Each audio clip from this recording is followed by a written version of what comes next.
너무나 충격적이었습니다. 2024년 3월 15일 오전 9시 경기도 의정부시 재개발 공사 현장. 중장비가 오래된 건물의 지하를 파헤치던 중 인부들은 믿을 수 없는 광경을 목격했습니다. 깊이 약 2m 지점 콘크리트 벽 사이에서 사람의 뼈가 드러난 것입니다. 처음엔 동물뼈인 줄 알았어요. 그런데 가까이 가보니 사람이었습니다. 현장 책임자 52세 이상훈의 목소리는 떨리고 있었습니다. 즉시 공사는 중단되었고 신고를 받고 출동한 경찰은 현장을 통제했습니다. 그리고 더욱 충격적인 발견이 이어졌습니다. 육골은 한 구가 아니었습니다. 좁은 공간 안에 두 구의 육골이 함께 있었고 그 옆에는 낡아서 거의 부서질 것 같은 공책 한 권이 놓여 있었습니다. 공책 표지에는 희미하게 김태준이라는 이름이 적혀 있었습니다. 이 발견이 32년 동안 잠들어 있던 비극적인 진실을 깨우게 될 줄은 그 누구도 상상하지 못했습니다. 그리고 이 사건은 여러분이 상상조차 하지 못했던 충격적인 반전을 담고 있습니다. 구독과 좋아요, 알림 설정으로 끝까지 함께 해주시면 진실을 향한 32년의 여정을 함께 경험하실 수 있을 겁니다. 과연 그날 밤 무슨 일이 있었던 걸까요? 그리고 왜 이 두 사람은 이곳에 묻혀야 했을까요? 지금부터 32년 만에 드러난 충격적인 진실 속으로 들어가 보겠습니다. 시간을 32년 전으로 되돌려 보겠습니다. 1992년 9월 24일 목요일 경기도 의정부시 가능동의 한 주택가는 평화로운 가을 오후를 맞이하고 있었습니다. 이곳에는 작은 철물점을 운영하는 42세 김영호의 가족이 살고 있었습니다. 김영호는 아내 39세 이순자와 함께 두 아들을 키우며 성실하게 살아가고 있었습니다. 첫째 아들 16세 김민주는 의정부고등학교 1학년, 둘째 아들 14세 김태주는 가능중학교 2학년이었습니다. 민준이는 정말 착한 아이였어요. 동생 태준이를 끔찍이 아꼈죠. 학교 끝나면 항상 동생을 데리러 가곤 했습니다. 당시 이웃에 살던 63세 박미숙의 증언입니다. 그날도 민주는 평소처럼 오후 4시에 학교를 마치고 동생 태준이가 다니는 중학교로 향했습니다. 두 형제는 함께 집으로 걸어오곤 했는데 학교에서 집까지는 약 1.2km, 걸어서 15분 정도 걸리는 거리였습니다. 오후 4시 반 태준이 학교 앞에서 형을 만났습니다. 여러 목격자들이 두 형제가 함께 걷는 모습을 봤다고 증언했습니다. 두 형제가 나란히 걸어가는 걸 봤어요. 태준이가 형한테 뭔가 신나게 이야기하고 있더라고요. 평소와 다를 게 없었습니다. 학교 앞 문방구 주인 58세 최영희의 기억입니다. 오후 5시, 김영호와 이순자는 아들들이 돌아오기를 기다리고 있었습니다. 평소 같으면 이미 도착했을 시간이었습니다. 5시 반이 되어도 아들들은 나타나지 않았습니다. 처음엔 친구 집에라도 들른 줄 알았어요. 가끔 그런 적이 있었거든요. 그런데 6시가 넘어도 안 오니까 이상했습니다. 이순자는 불안한 마음으로 근처 친구들 집에 전화를 걸기 시작했습니다. 하지만 어느 누구도 민준과 태준을 보지 못했다고 했습니다. 오후 7시 김영호는 직접 학교 주변을 찾아다니기 시작했습니다. PC방, 오락실, 친구들 집을 모두 돌아다녔지만 아들들의 흔적은 없었습니다. 오후 9시 20분 김영호는 결국 경찰에 실종 신고를 했습니다. 우리 아들들이 학교 끝나고 집에 안 왔습니다. 제발 좀 찾아주세요. 신고를 받은 의정부 경찰서는 즉시 수색에 나섰습니다. 하지만 밤이 깊어지면서 수색은 어려움에 봉착했습니다. 당시는 CCTV가 거의 없던 시절이었고 목격자들의 진술에만 의존할 수밖에 없었습니다. 마지막 목격 시간은 오후 4시 45분. 학교에서 집으로 가는 길목에 있는 슈퍼마켓 앞에서 두 형제를 봤다는 증언이 마지막이었습니다. 두 애가 슈퍼 앞을 지나가는 걸 봤어요. 민준이가 태준이 어깨에 손을 올리고 있었습니다.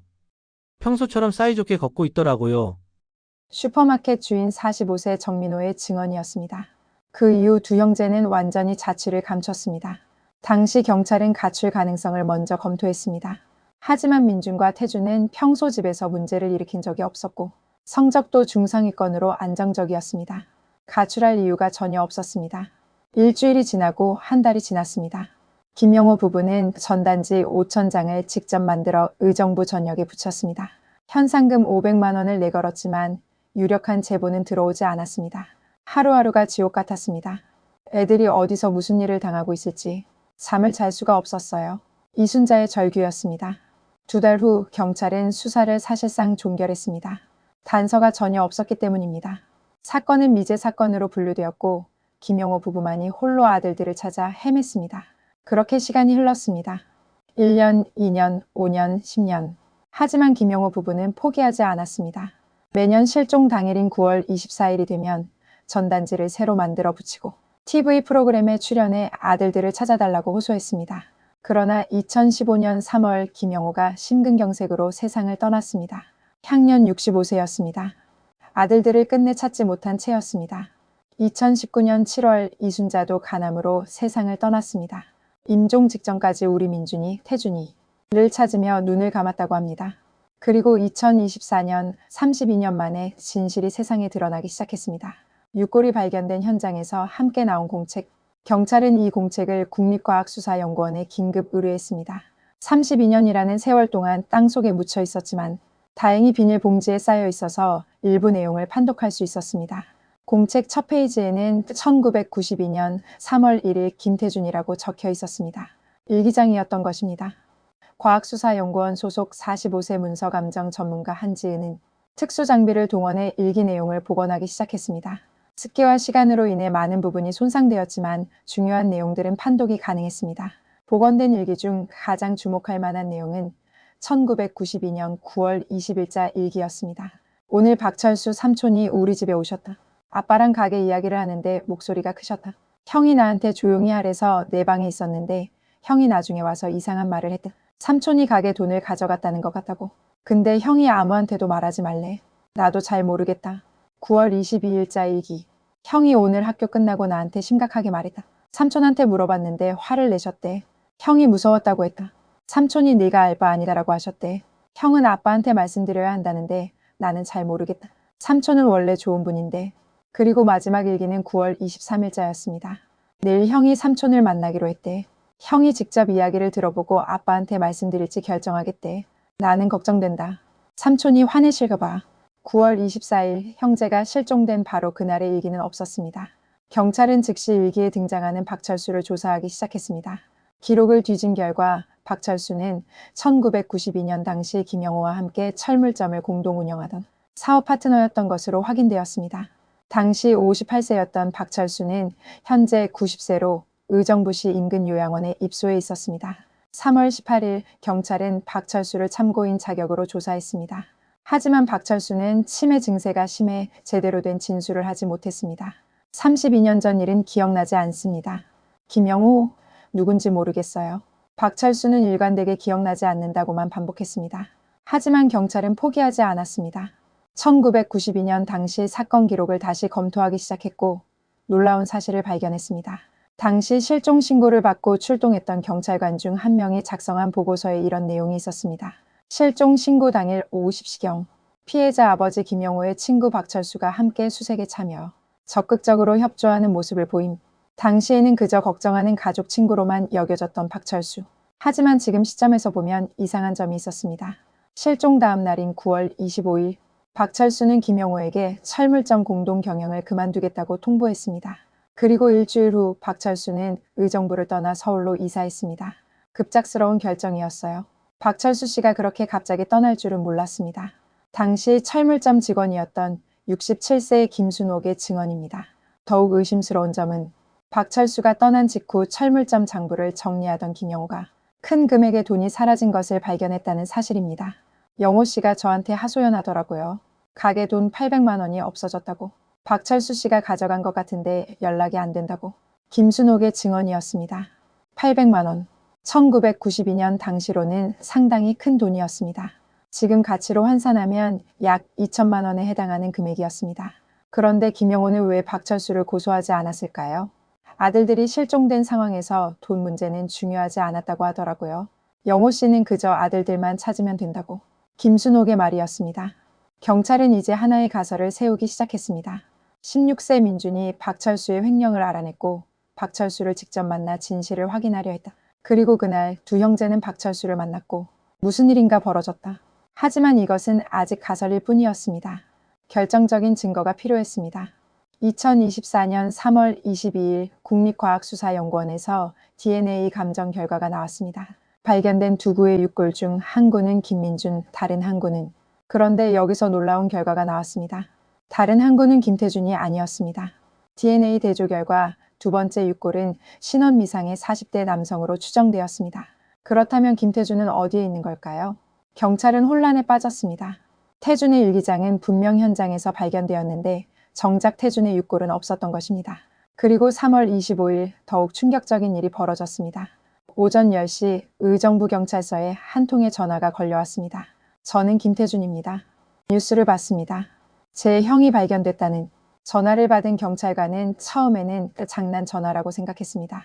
하지만 전화 속 남성의 절박한 목소리는 진짜였습니다. 저는 32년 동안 기억을 잃고 살았습니다. 하지만 뉴스에서 형 이야기를 듣고 모든 게 떠올랐습니다. 경찰은 즉시 그를 경찰서로 불렀습니다. 그리고 DNA 검사를 진행한 결과 그는 정말 46세가 된 김태준이었습니다. 32년 만에 살아 돌아온 태준. 그는 경찰에게 그날의 진실을 털어놓기 시작했습니다. 1992년 9월 24일 오후 5시 형과 저는 학교에서 집으로 걸어가고 있었습니다. 그런데 박철수 삼촌의 차가 우리 옆에 섰습니다. 태준의 증언에 따르면 박철수는 두 형제에게 잠깐 이야기 좀 하자며 차에 타라고 했습니다. 형은 처음에 거절했어요. 그런데 삼촌이 아버지한테 말하기 전에 나랑 먼저 이야기하자고 했습니다.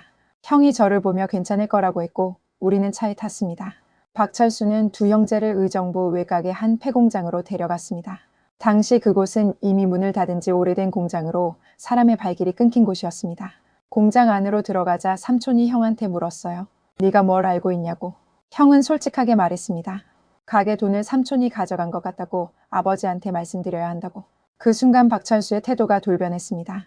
삼촌이 갑자기 화를 내기 시작했어요. 너희 아버지가 나한테 한 게 뭔데 내가 그 돈 받을 자격이 있다고 소리쳤습니다. 형이 저를 뒤로 숨기며 삼촌 진정하세요 라고 했는데 박철수는 미리 준비해둔 듯 쇠파이프를 꺼내 들었습니다. 순간 형이 저를 밀쳤어요. 태준아 뛰어 라고 소리치며 그리고 형이 쇠파이프에 맞았습니다. 저는 너무 무서워서 뒤도 안 돌아보고 뛰었습니다. 태준은 필사적으로 도망쳤습니다. 박철수가 뒤쫓아왔지만 어린 태준은 좁은 틈새로 빠져나가며 간신히 탈출에 성공했습니다.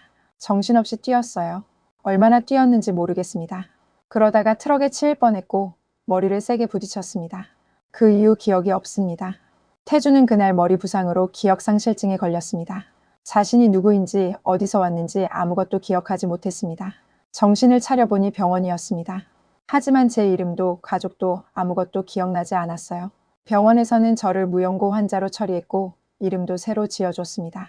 태준은 박동현이라는 새로운 이름으로 32년을 살았습니다. 보육원에서 자랐고 성인이 되어서는 공사 현장에서 일하며 하루하루를 버텼습니다. 가끔 악몽을 꿨어요. 누군가 저를 부르는 목소리, 태준아라는 외침. 하지만 그게 무슨 의미인지 몰랐습니다. 그러다 2024년 3월 16일 TV 뉴스에서 의정부 재개발 현장에서 발견된 육골 소식을 봤습니다.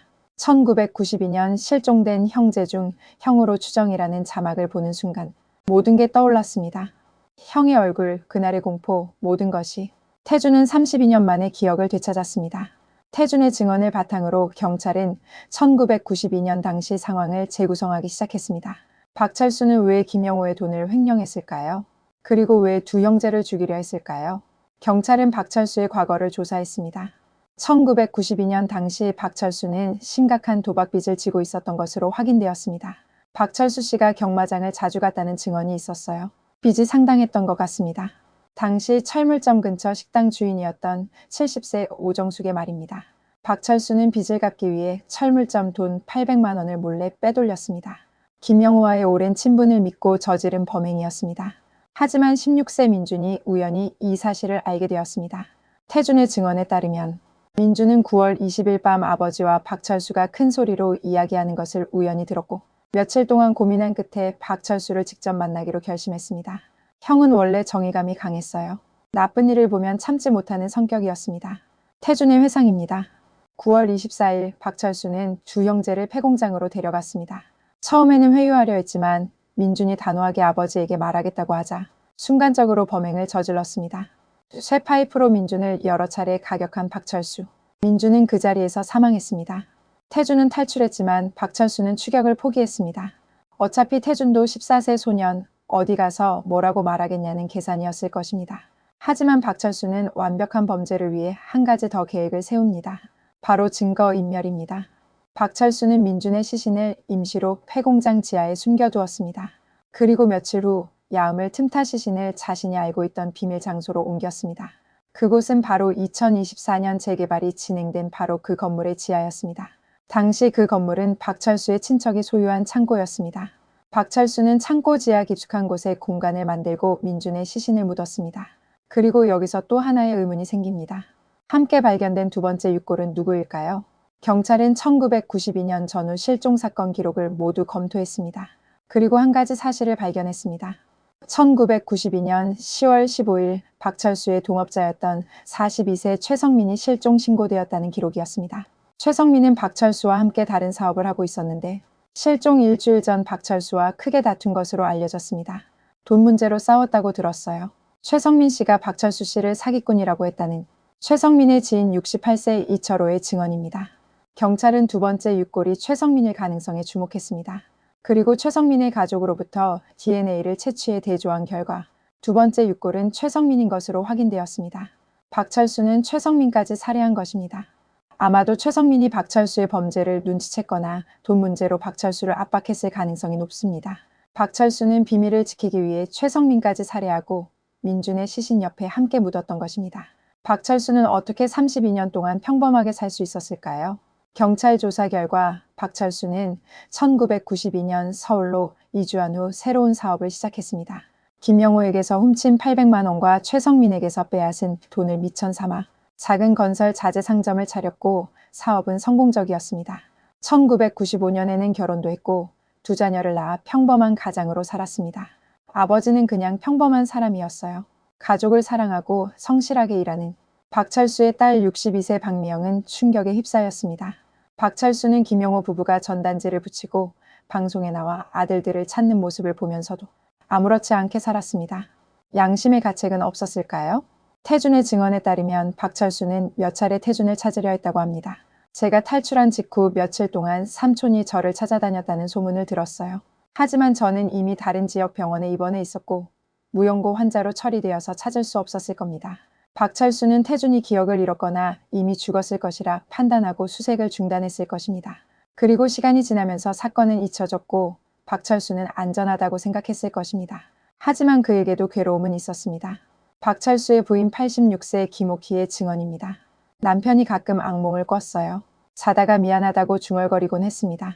누구한테 미안한 건지 물어봐도 대답을 안 했어요. 박철수는 표면적으로는 평범한 삶을 살았지만 내면 깊은 곳에서는 죄책감에 시달렸을 것입니다. 2010년 박철수는 치매 진단을 받았습니다. 그리고 2020년부터는 요양원에서 생활하기 시작했습니다. 아이러니하게도 박철수가 민준을 묻었던 건물은 2023년 재개발 구역으로 지정되었고 2024년 철거 작업이 시작되었습니다. 32년 동안 감춰졌던 비밀이 세상에 드러나는 순간이었습니다. 2024년 4월 1일 경찰은 박철수를 살인 혐의로 정식 입건했습니다. 비록 그는 치매로 인해 재판을 받을 능력이 없는 상태였지만 법적 절차는 진행되어야 했습니다. 태준의 증언, 현장에서 발견된 증거들, 그리고 과거 기록들을 종합한 결과 박철수의 범행은 명백했습니다. 4월 15일 태준은 32년 만에 형 민준의 장례식을 치렀습니다. 형, 미안해. 내가 그때 더 빨리 뛰었어야 했는데 형이 나를 살리려고. 태준은 형의 영정 앞에서 한없이 눈물을 흘렸습니다. 장례식장에는 수많은 사람들이 찾아왔습니다. 민준의 친구들, 선생님들, 그리고 32년 동안 이 사건을 기억하고 있던 이웃들. 민준이는 정말 착한 아이였어요. 동생을 그렇게 아끼던 아이가. 민준의 담임 선생님이었던 73세 강미숙은 눈물을 멈추지 못했습니다. 장례식이 끝난 후 태준은 부모님의 묘소를 찾았습니다. 아버지, 어머니, 태준이가 돌아왔습니다. 늦어서 죄송합니다. 형도 찾았습니다. 이제 편히 쉬세요. 태준은 부모님 묘 앞에서 오랫동안 서 있었습니다. 32년 동안 만나지 못했던 가족. 하지만 이미 모두 세상을 떠나고 없었습니다.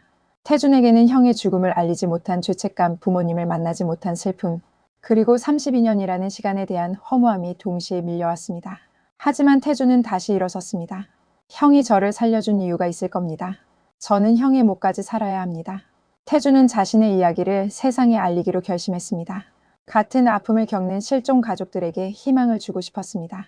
5월 10일 태준은 실종 아동 찾기 운동에 동참하기 시작했습니다. 자신의 경험을 바탕으로 강연을 하고 실종 가족들을 위로했습니다. 포기하지 마세요. 32년이 걸렸지만 진실은 반드시 밝혀집니다. 태준의 메시지는 많은 사람들에게 감동을 주었습니다. 한편 박철수는 요양원에서 조용히 여생을 보내고 있습니다. 치매로 인해 자신이 저지른 범죄조차 기억하지 못하는 채로 그의 가족들은 깊은 충격과 수치심에 빠졌습니다.